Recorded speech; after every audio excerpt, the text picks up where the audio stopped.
तर इथे आज मी मार्गशीर्ष गुरुवारची पूजा केली होती. तर आज मार्गशीर्ष महिन्यातला पहिला गुरुवार होता. तर ही पूजा मी कशी मांडली, तर आपण YouTubeला व्हिडिओ बघतो, खूप मोठे व्हिडिओ असतात. तर मी आज साधा आणि सिंपल कशी पूजा मांडायची मार्गशीर्ष गुरुवारची, याच्यासाठी हा सिंपल व्हिडिओ बनवला आहे. मी दरवर्षी अशीच पूजा मांडते आणि काही लोक पण अशीच मांडतात. तर तुम्हाला पण हा व्हिडिओ नक्की आवडेल, तर पूर्ण व्हिडिओ पहा. व्हिडिओला लाईक करा आणि कमेंट करा तुम्हाला हा व्हिडिओ कसा वाटला.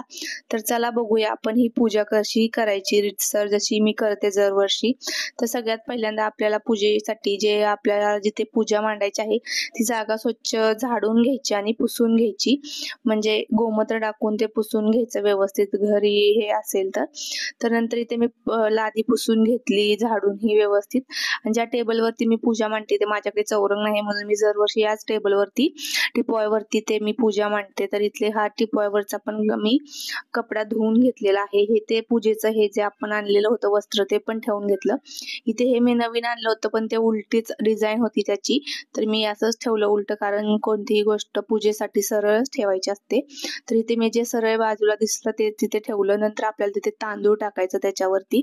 पूजेला नेहमी कलशच्या खाली तांदूळ ठेवायचं, त्याच्यावरती हळदी कुंकू व्हायचं आणि नंतर मग त्याच्यावरती आपला कलश जो आहे पाण्याचा, तो तांब्या असतो, तो काही जण तांब्या ठेवतात, काही जण मोठी अशी कळशी असते ती पण ठेवतात, म्हणजे त्यांची व्यवस्थित नारळ ज्यात बसेल तुम्ही ते ठेवू शकता. काही जण स्टीलचा तांब्या ठेवतात. ते माझ्याकडे हा तांब्या आहे पितळचा, म्हणून हा मी ठेवलेला आहे कलशच्या खाली. तिथे तांदळावरती तो पाणी टाकून ठेवायचा. अर्धा तांब्या मी पाणी ओतलं होतं. तर याच्यात मी हराळी आणि तुळशीचं एक पान आणि 1 रुपया टाकला. इथं मी 5 पालव्या घेतलेल्या आहेत. तर पूजेसाठी महत्वाचं म्हणजे 5 पालव्या या लागतात. त्या 5 पालव्या घ्यायच्या. इथे नारळाला पण आपण हळदी कुंकू लावून घ्यायचं, थोडंसं पाणी लावून घेतलं मी ते, म्हणजे कुंकू व्यवस्थित त्याला चिटकेल म्हणून. आणि हळदी कुंकू पण इथे आपल्याला ह्या नारळाला लावून घ्यायचं, म्हणजे याला श्रीफळाला, आणि ते व्यवस्थित त्याच्यात ठेवायचं. तर हे मेन पूजेचं हे असतं. अशी आपल्याला पूजा ही करायचं असतं. तर ह्याच्यावरती बाकीचं जे हे वस्त्र हे घालतो ते आता आपण नवीन मध्ये हे करतो. हे नसेल तरी पण आपण वरती वेणी ठेवून किंवा त्याला गळ्यातलं घालून नथ घालून असंच आपण ह्याची पूजा मांडू शकतो. तर इथे मी दरवर्षी अशी मांडते. दरवर्षी वस्त्र पण मी देवीला नवीनच आणते, चुनरी नवीन आणते. तर इथे मी चुनरी आणि हे वस्त्र नवीन आणलेलं होतं. मुखवटा माझा दरवर्षीचा हाच असतो. तर इथे मुखवटा मी घालून घ्यायचा. मुखवट्याला मी धागा बांधलेला आहे, म्हणजे व्यवस्थित मुखवटा बसला जातो नारळाला. नंतर त्याच्यावरती आपण इथे वेण्या ठेवणार आहे. तुम्ही नुसता नारळावरती पण हे सगळे करू शकता. वेण्या ठेवा किंवा नथ हे घालू शकता त्याला. इथे नथ घातलेली आहे. नंतर हार घालायचा त्या ह्याला, देवीच्या ह्याला. नंतर हार घालून घेतला. इथे मी वेणी घातलेली आहे. हार घालायचा. तुम्हाला जे जे आवश्यक असेल ते घालू शकता किंवा फुले पण ठेवू शकता. असं नाही की वेणी हार हे कंपल्सरी आहे. तुमच्याकडे ज्या ज्या वस्तू असतील त्या त्या तुम्ही वापरू शकता. तर इथे मी गळ्यातलं घातलेलं आहे. देवीला नेहमी सोन्याचा एकतरी दागिना घालावा. महालक्ष्मी म्हणजे हे धनधान्याचं रूप असतं. तर त्याच्यासाठी आपण तिला नकली घालण्यापेक्षा आपण एखादा दागिना तरी तिला सोन्याचा घालावा. आणि पूजा मांडताना सोन्याचा दागिना घालूनच पूजा मांडावी. थोडा छोटा का असेना पण सोन्याचा हे घालावा. नसेल तर ठीक आहे, पण असेल तर नक्की घालावा. तिथे मी कमळ आणलं होतं, ते कमळ ठेवलं. फुलं आणलेली, केळ आणि 5 फळं ठेवायची पूजेसाठी. हे साहित्य एवढं हे नसतं, पण केळ तरी ठेवली पाहिजेत पूजेत. नंतर इथे ओटीचं सामान हे महत्वाचं असतं. ओटी ही ठेवायचीच देवी पुढे. त्याची ओटी भरायची. डाळ इथे तांदळाने मी ओटी भरलेली आहे. हे मेन म्हणजे पान सुपारी. हे काही जण पहिल्यांदाच ठेवतात, तर मी इथे ठेवलेली आहे. त्याच्यावरती पण हळदी कुंकू वाहून घ्यायचं आणि अक्षदा पण ठेवून द्यायच्या. म्हणजे हे मेन आपलं पूजेचं, म्हणजे कोण पाया पडायला आलं तर तिथे हळदी कुंकू वाहू शकतं. इथं लक्ष्मी व्रतात जे आपण व्रत करतो त्याची कहाणी वाचायसाठी हे पुस्तक लागतं, तर तेही आपल्याला इथं मांडून ठेवायचं आहे. इथे मी पुढं नंतर मागे ठेवलं होतं. तर हे पुस्तक पण आपल्याला पूजेसाठी लागतं व्रताच्या. तर इथे आहे ही आपली व्रताची मेन पूजेचं हे सगळं साहित्य.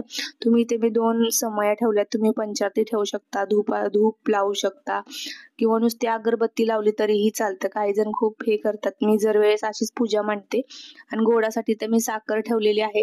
तर हे आपलं फायनल लुक आहे, बघू शकता तुम्ही. तर ही अशी पूजा मांडायची आहे देवीची.